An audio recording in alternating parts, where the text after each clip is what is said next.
The North Parish Militia, or the Lynn-end militia, and more commonly called simply Captain Bancroft's company, formed themselves at a meeting on November 15, 1774. It wasn't done in a vacuum, though. The Provincial Congress, an extra-legal body established by the colonists when their general court was closed, put out a call for such organizations about a month earlier. Not only was each village required to have such a militia, every town also needed a minute company, a group of men who could be ready for anything at a minute's notice. Think in today's terms, active and reserve. The town of Lynn, of which we were a part, set up 4 regular companies and the 1 required minute company. In addition to their names, official or unofficial, the companies were numbered. The first was from what is today the town of Saugus.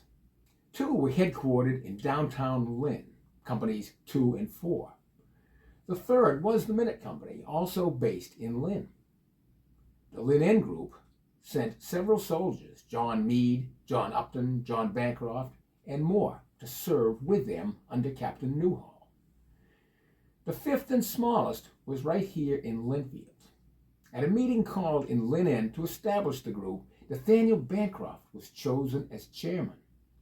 Joseph Gowing, the tavern owner, was elected captain.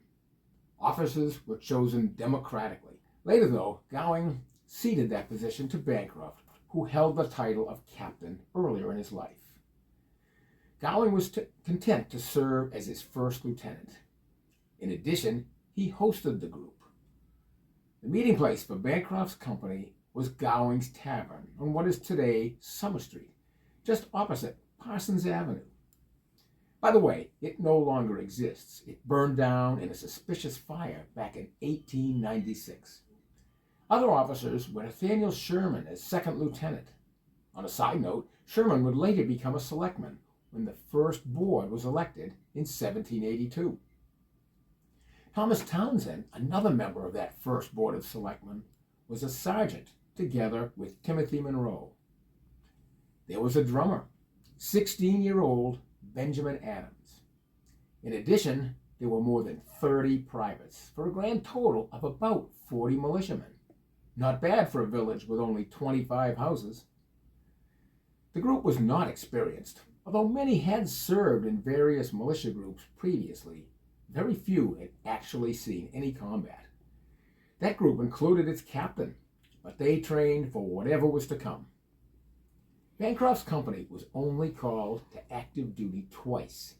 The first was in February 1775 for an event today called Leslie's Retreat. Cooler heads prevailed that day in Salem. There was no fighting. The second and final time was on April 19th, when our band saw the fiercest combat of any of the Lynn companies. How did they get notified of the battle? In the next episode, we'll tell you about Martin Herrick and his midnight ride.